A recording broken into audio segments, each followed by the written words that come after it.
எப்படி இந்த மாதிரி நடக்குது? இதே மாதிரி நம்ம சமுதாயம் இருக்க போறோமா?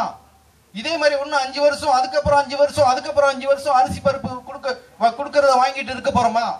அவன் கொடுக்கிற அரிசி பருப்பு தான் நம்ம வீட்டுல வேகுதா?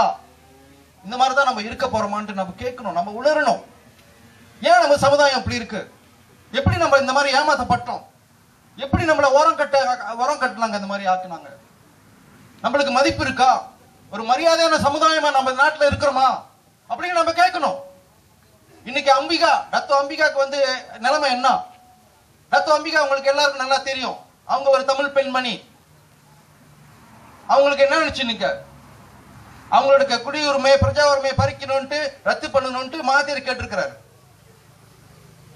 அவங்களுக்கு இந்த நிலைமைனா சாதாரண மக்களுக்கு என்ன ஆகும் அந்த நாட்டில்? அடுத்த வாட்டி நம்ம கேட்கணும்.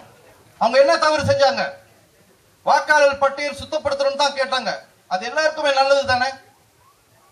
அதுல என்ன தவறு? அதுல என்ன குறை? ஏன் அவங்களுக்கு இந்த நிலைமை வந்துச்சு? அவங்களுக்கு இந்த நாட்டில் பிரஜா உரிமையை ரத்து பண்ணணும். அவங்க வந்துட்டு பிண்டாத்தாங், அம்னோக்காரன் வந்துட்டு பார்லிமெண்ட்ல பேசியிருக்கிறாங்க, அவங்க வந்து பிண்டாத்தாங்ட்டு.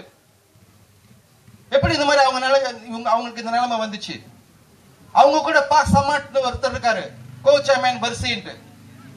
அவரு போய் கேட்கறது, அவரோட பிரஜா உரிமை எடுக்கிறது. நான் என்ன ரீதியில பேசல, ஆனா இது நம்ம கேட்கணும்.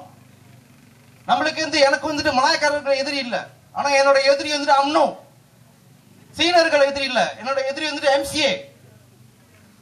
இந்தியர்கள் நம்ம எதிரி இல்ல, நம்மளோட எதிரி வந்துட்டு மாயிக்கா. அப்போ ஒவ்வொரு தேர்தலுக்கும் வந்துட்டு திடீர்னு மேல நீங்க பாத்தீங்கன்னா போஸ்டர் போட்டுக்கிட்டு இருப்பாங்க, வெள்ளை சட்டை டீஷர்ட் போட்டுக்கிட்டு IPF.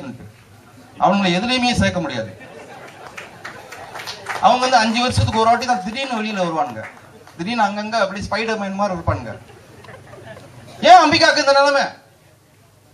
நான் சொல்றேன் ஏன் அந்த நிலைமைன்ட்டு. அவங்க வந்து ஒரு தமிழ் பெண்மணி, ஒரு இந்தியன்னா இலக்காரம், இந்தியன்னா நீ எதையும் செய்யலாம். அம்னோனா நீ வந்துட்டு இந்த நாட்டில் மகாராஜா லைலா பண்ணிக்கிட்டு இருக்கலாம். அவங்க ஒரு இந்தியன், அவங்களை எதுவும் செய்யலாம். அவங்க வீட்டு மின்னுக்கு போயிட்டு பின்புறத்தை காட்டி கூத்தாடி இருக்கிறாங்க. ஆமாவா இல்லையா? அது எப்படி முடியும்? நான் கேள்வி கேட்கிறேன். அம்னோக்காரனை கேள்வி கேட்கிறேன், பிற்காசாக்காரன் நான் கேள்வி கேட்கிறேன். அவங்க தமிழங்களா இருக்கிறனால அவங்க அவ்வளவு இலக்காரம். அவங்க ஒரு பெண்மணியா இருந்தா நீ எதையும் செய்யலாமா?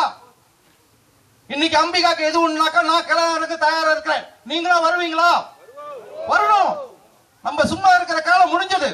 அம்பிகாக்கு எது ஒண்ணுனா, இல்லாட்டி அம்பிகா மாதிரி யாரும் நம்ம சமுதாயத்துக்கு போராட்டம் நடத்தினாங்கன்னா அவங்களுக்கு எது ஒண்ணுனா நம்ம எல்லாம் களம் இறங்கணும்.